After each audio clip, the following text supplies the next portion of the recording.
Spartans, this is Miss Saffron, and I'm going to be going over the South Asian religions and philosophies, and then also the colonialism of South Asia.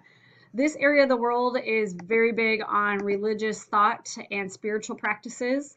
There's a lot of areas that have the same religions, and then some that have converted to like Islam or Christianity, just depending on if trade has happened or migration has happened. So I'm going to go over kind of the main ideas for each of these religions, starting with Hinduism, which is the oldest religion.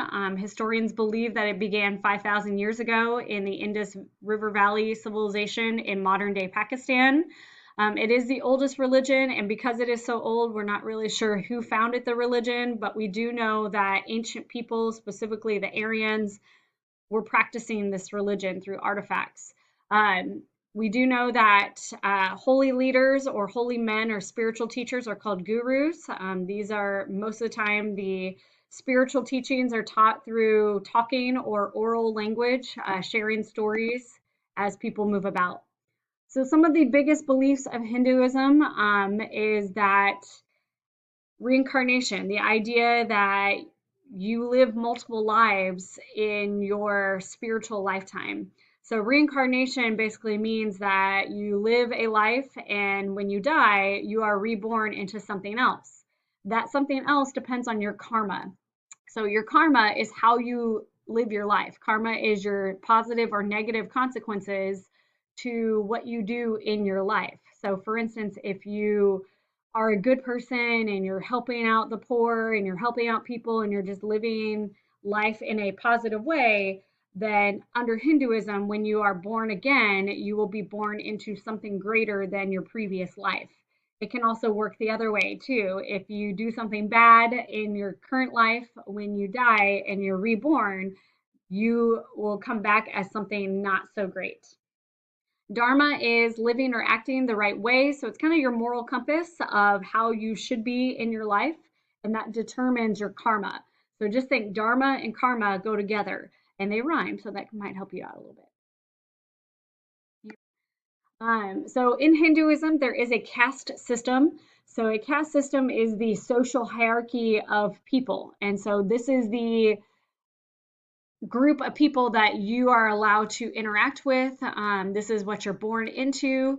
So, for instance, most people that practice Hinduism are believed to be Sudras, which are farm workers, servants, or laborers. That's going to be majority of the population because, again, that's how big the triangle is.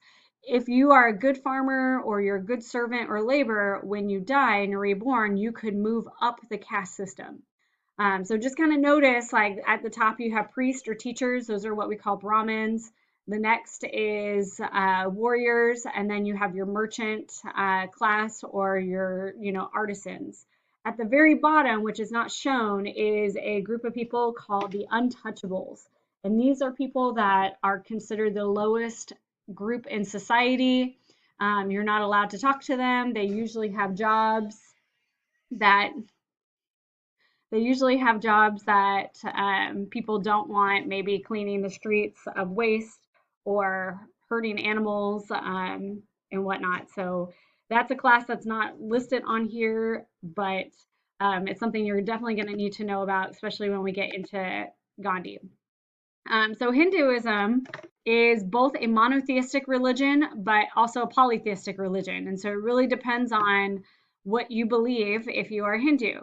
If you believe Hinduism is a polytheistic religion, they have thousands of gods and goddesses, or millions of them.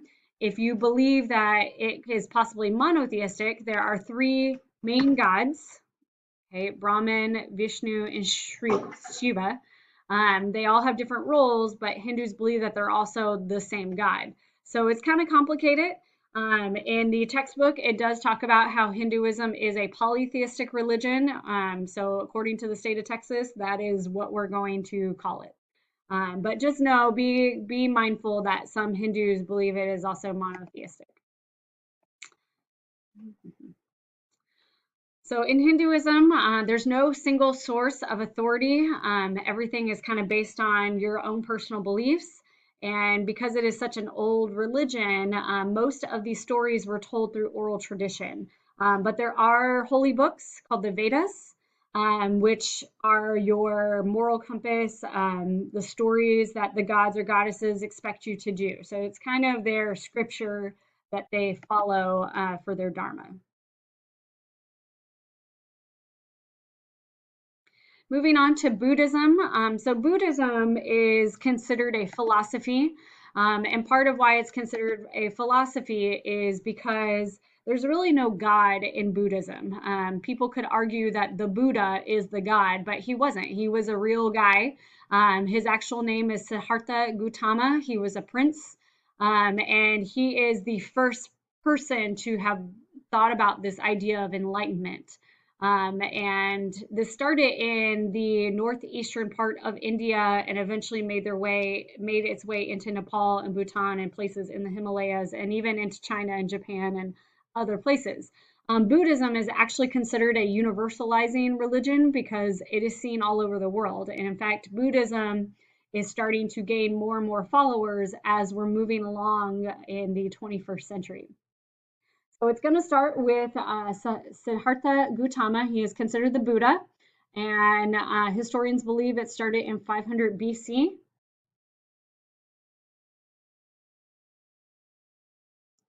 So there's just some pictures.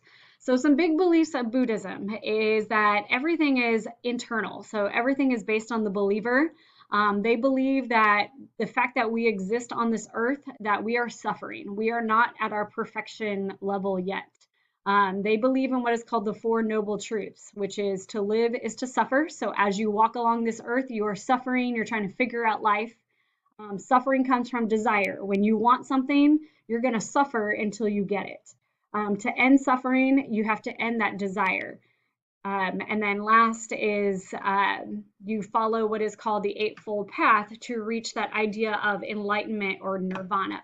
So that idea of enlightenment means that you are no longer suffering. You are happy, you're at peace, and you could argue that it is kind of like your paradise, your heaven. Um, a lot of Buddhists are very minimalist. They live very simply. Some choose to live very simply because they don't need to desire material things. They desire that enlightenment within themselves. They don't need things in their hands. They need feelings inside of them. So one way to find that is through meditation. If you practice yoga, if you've ever tried yoga, a lot of the moves, a lot of the meditation, a lot of the mindfulness in yoga comes from Buddhism. Buddhists also believe in reincarnation, that you are again reborn over and over until you finally reach that enlightenment. So the next slide is the Eightfold Path. This is kind of like their Dharma or their moral compass of what they're supposed to do in order to reach that enlightenment. And it takes people many, many life cycles to finally reach that enlightenment. And that's the goal of Buddhism. So, like I said, there's no God. There's not a God center, which is why you could argue that Buddhism is not a religion, that it is actually a way of thinking, a way of a lifestyle. It's a philosophy more than a religion. But, it is also spiritual too. There's no single sacred book in religion. You do have some important writings like the Pali Canon and the sutras that just, again, teach you how to be mindful, teach you what the Eightfold Path is and what you should be doing. And then the last religion is Sikhism. So this is a monotheistic religion that is practiced in northern India. It was founded in the 15th century by Guru Nanak in northwest India, Pakistan. So in the area kind of where the Kashmir area is. It's the youngest of the four monotheistic religions. So this is one of those monotheistic religions that believes in one God, and a lot of people forget about this religion. It's actually a smaller religion, but it is growing in size as far as followers. A lot of people confuse Sikhism with Islam because there are some similarities with how people dress and maybe what people look like, but the religion is very, very different. There have been what is called 10 gurus or teachers. This is the same idea as a prophet or somebody that teaches you the spiritual way of thinking and how to be. So this is the Guru Nanak. This is the first guru of Sikhism that has found that enlightenment. So Sikhism's beliefs, their really big characteristic is the idea of equality. If you would to go into a temple or a house of worship for Sikhism, they don't care what you've practiced before. They don't care what you look like, what you believe in. They believe in equality. They accept all types of faiths, all types of walks of life. There are no priests. You are at the same level of a guru. As a normal person would be. They show devotion through prayer and action. So not only do they meditate, but they go out and do things in their community. There's a huge equality between men and women, so there's not gender roles. Anybody can be a guru, anybody can get up there and lead a spiritual worship. And they also believe death is not the end. They believe that death is part of your life cycle. It's part of the milestone that you get to. And when you die, you go to a place of heaven or nirvana or peace, and you continue on with your life.